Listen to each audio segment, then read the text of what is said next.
nila. Dahil doon, maaari silang magkaroon ng mas mataas na sahod at makapagpapagod ng pera para makatulong sa May pangalan niya sa guys. At ang Kuwait ay isa sa mga bansang madalas puntahan ng mga Pilipino para magtrabaho. At ayon sa mga statistika, sa kasalukuyan, mayroong tinatayang 368,000 na Pilipino na nakatira o di naman kaya ay nagtatrabaho doon. Hi mga langga and welcome back again sa ating page. Ako nga pala si Jen at nandito ako sa New Zealand kasama ang aking asawa na si Mike at ang aming anak. Nagtatrabaho at nagmamanage kami ng isang dairy farm. Nang nagising si baby kanina, binantayan muna ni na mama at papa si baby para makapag-breakfast ako. Ngayong araw na to ay ang last visit, ang final visit ng aming midwife. Close, maganda na lagi. Ang isa pa, sunod na yung dua. Open sa isa, gan. Close, open ba? Gan, sige na gan. Uy! Close, open. Close, open. Ang isa na hawad pa niya.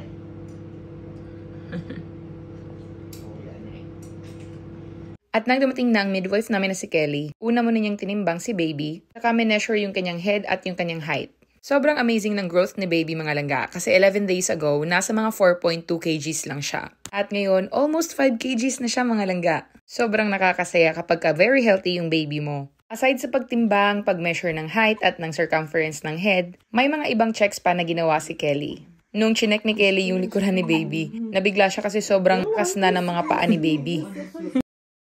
Alam niyo ba na pagkatapos na chinek ni Kelly si baby, inabot pa kami ng more than 2 hours sa pagchichika. Sobrang bait kasi ng aming midwife mga langga. At before siya umalis, niyakap niya muna kami at sabi niya na mag-send daw ako ng updates kay baby. Katapos noon ay pumunta na kami sa farm para gawin yung mga trabaho namin dito. Sa mga nagtatanong mga langga, hindi pa po ako bumabalik sa trabaho. Tumutulong-tulong lang po ako sa asawa ko kasi sobrang bored ko din sa bahay. Kaya naman itong mga simpleng gawain lang like pag-feed ng mga guya, paglilipat ng mga guya, tumutulong ako. Pero ako lang yung taga-maneho ng Kubota. Itong side ng product na ito mga langga ay hindi pa tapos i-repair kaya naman very hassle kapag meron kaming gine-graze dito ng mga guya. Kasi ayun na nga katulad ng nakita nyo merong guya na nakalusot doon. So nilipat pa rin namin sila kaya pinapasunod namin sila sa cafeteria. 3 araw na kasi sila doon sa paddock na yon kaya naman kailangan na nilang ilipat. Pinapasunod lang namin sila sa cafeteria at pagdating naman sa paddock ay tsaka namin sila paiinumin ng gatas. Ito pala yung isang herd ng mga baka na ginagatasan dito sa farm mga langga. Merong almost 350 cows na andyan mga langga. Napakaganda nilang tingnan, very New Zealand talaga yung site. Nasa likuran pala ng mga guya si Mike, so kailangan merong isang tao na just in case na may guya na hindi sumama. Napakaganda na panahon ngayon, very clear yung ating weather. Kaya naman green na green tingnan yung mga paddock. Ganito yung ini-imagine ko dati bago ako nakarating dito sa New Zealand. I never thought na may mga malalaking syudad din pala dito kahit na maliliit lang yung mga buildings nila. Kasi akala ko talaga more on nature lang yung New Zealand. Nang nakarating na kami sa paddock ay pinainom na namin sila. Kailangan naming tanggalin yung cafeteria sa pagka-attach dito sa aking sinasakyan para magkasya silang lahat. At kapag busog na silang lahat, kusa na silang umaayaw sa gatas. Pagkatapos naman namin dito ni Mike ay pinuntahan namin yung isang herd kung saan hindi na namin binibigyan ng gatas. Kumbaga na-win na sila sa gatas. Ito kasi yung unang batch ng mga guya namin. Kaya naman malalaki na talaga sila. Over 100 kgs na yung weight nila mga langga. Kaya yung binibigay na lang namin sa kanila ay yung course damo at saka yung meal. Isang araw pa lang sila na hindi nakakainom ng mga gatas mga langga. Kaya naman sobrang gutom pa nila at hindi pa sila sanay na walang gatas. Pero pagkatapos ng mga ilang araw ay masasanay na din naman sila na wala ng gatas. Maglalagay lang kami ng 3 meal feeder dito mga langga para hindi sila siksikan sa isang meal feeder. Ang meal na sinasabi ko mga langga ay ang mixture ng muesli at ng pellet. Pinakita ko na siya sa inyo nung nakaraang vlog ko kaya hindi ko na siya ipapakita ngayon. Ang mga guya na andito pala sa herd na ito mga langga ay mix. Meron ditong mga guya na for meat purposes. Yan yung mga guya na puti ang muka. Ang breed nila ay tinatawag na Hereford. The rest of them, sila na yung mga future na gagatasan dito sa farm. Tapos namin dito mga langga ay umuwi na kami para mag-lunch. Pagkatapos namin mag-lunch ay bumalik na kami sa farm pero sinama namin si Papa. Sa likuran siya sumakay kasi hindi na kami magkasya dito sa unahan. Tapos, pinalitan ko si Mike para ako yung mag-drive. Kasi ang gagawin namin ay pipick upin namin yung isang guya na may sakit na nasa paddock. At nang nakuha na namin siya, dinala na namin siya sa shed para gamutin. Meron siyang joint infection mga langga, kaya binigyan namin siya ng antibiotic. Hindi na namin kailangan pa na tumawag ng vet kasi kung naaalala niyo yung vlog ko nung nakaraan, nagpatawag kami ng vet para sa isang guya na may sakit. At doon niya nalaman na meron pala siyang joint infection. At itong guya na pinick up namin ay katulad lang ang sitwasyon doon sa guya na chinek ng vet. Kaya hindi na namin kailangan magpatawag pa ng vet. Tapos kumuha lang sila papa ng mga meals para naman sa herd of calves namin na nandoon sa likuran. Tapos nilipat namin ni papa yung gatas from the other cafeteria. Kung itatanong nyo bakit kailangan pa namin ilipat yung gatas, mas malaki kasi yung blue cafeteria namin kumpara doon sa puti. Kaya yung puting cafeteria namin ay ginagamit lang namin sa pag-mix ng gatas. Meron kasi yung pump kaya doon kami nagmi-mix ng gatas. Pagkatapos naming maglipat ng gatas ay pumunta na kami sa likuran para painumin naman ng gatas yung dalawang herd namin doon. Alam niyo ba itong mga guya na ito mga langga, sobrang mabibigat na rin. Nasa mga 80 kilograms na sila. Kaya kung maaapakan kanila, nako, mabubugbog ka talaga. Lalong-lalo na yung mga Hereford na calves. Kasi sobrang muscly nila mga langga. Itong mga guya na ito ay malapit na ring timbangin. At kapag umabot na sila ng mga 100 kgs, ay tatanggalin na rin yung gatas na pinapainom sa kanila.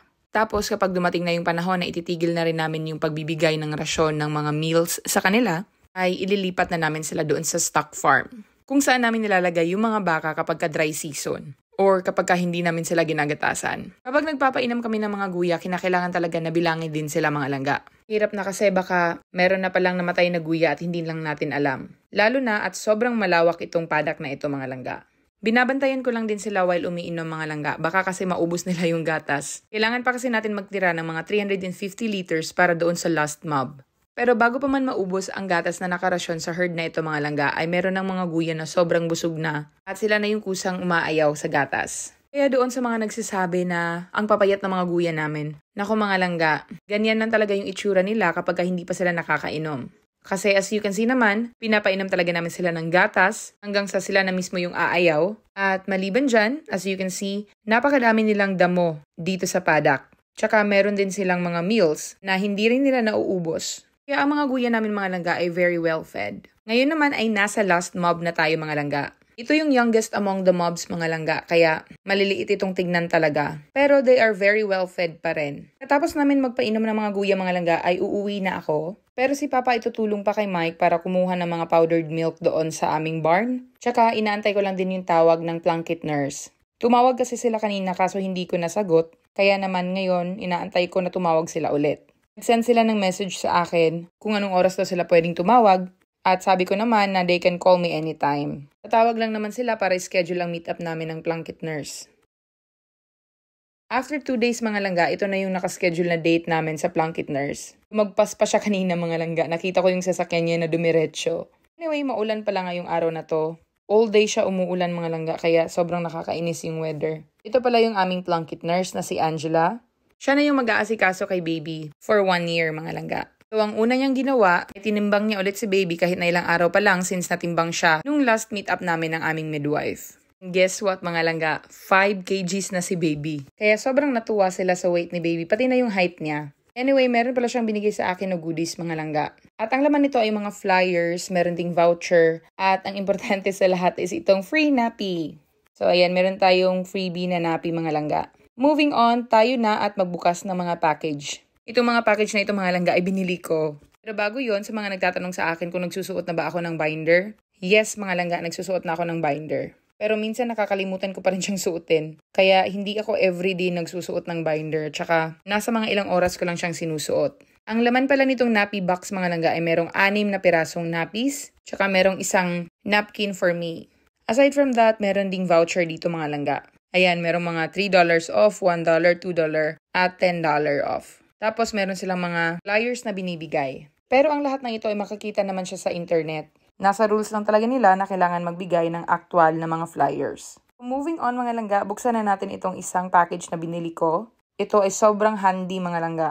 Meron ako nabili na isa na mura sa Trade Me kaso hindi siya gumana. Kaya ito at bumili na talaga ako ng medyo mahal pero sobrang handy nito mga langga lalo na kapag umaalis tayo kasama si baby. Nabili ko siya sa company na tinatawag na Lil Moo at gusto ko to kasi pink yung color niya. So ito po ay isang milk bottle warmer. So, i-charge mo lang siya through USB.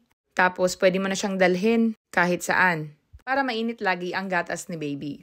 Minsan kasi kailangan natin painumin si baby dahil nasa sasakyan tayo pero hindi naman natin siya pwedeng kuhanin sa kanyang car seat para padidein. Kaya naman meron ako mga hinahanda na gatas galing sa pagpapump ko. Anyway, moving on mga langga, binuksan ko na itong malaking box at ang laman nito ay mga damit ni baby. Ang bilis kasing lumaki ni baby mga langga kaya yung mga damit niya naku hindi na nagkasya. Meron nga siyang ibang damit na hindi na niya nasuot kasi hindi talaga nagkasya sa kanya. Tsaka bumili din pala ako ng bedding sa Kmart.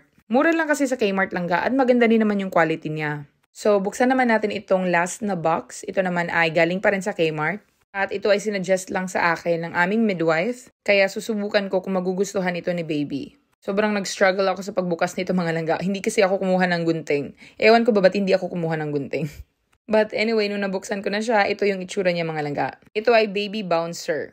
So, kailangan pa natin siyang i-assemble. And this will take time mga langga. Kaya bear with me. Kailangan ko lang basahin yung manual para at least hindi tayo matagalan, di ba? Meron ako nabili dati na duyan. Nakita nyo na yon sa previous kong mga videos. Kaso hindi pa namin masyado yung ginagamit. Siguro kapag malaki-laki na si baby, gagamitin namin yon. Medyo nag-struggle din ako sa pagbuo nito mga langga. Kaya tiningnan ko pa sa internet kung paano siya buuin. Alam nyo, I'll be honest ha, napaka-cheap ng quality ng bouncer na to mga langga. Parang hindi trusted. Pero ano bang ini-expect natin? $45 ko lang itong binili sa Kmart. Dito ako natagalan sa pag-assemble itong part na to mga langga. Tsaka nung kailangan ko nang ilagay yung actual na seat, nako, very tight niya mga langga. Kaya nahirapan talaga ako at sobrang tagal ko siyang nabuo. Actually, tinigil ko muna siya kasi umiyak si baby. At binuo ko na lang siya ulit kinabukasan. And finally, nabuo ko na rin naman siya tsaka ginamit ko na rin yun kay baby. Anyway, yun lang yung ating vlog for today mga langga. Maraming salamat for watching and listening. Kung bago ka dito sa aking page, welcome po. Please don't forget to follow, like, and share yung aming mga videos. And huwag niyo pong kalimutan na mag-say hi by leaving a comment down below. Shoutout po pala sa inyong lahat na naka-follow sa akin, lalong-lalo na sa mga kabisayaan nato dara. Ug sa akong kababayan dito sa Tagum City. Thank you so much for watching. God bless you guys. Bye!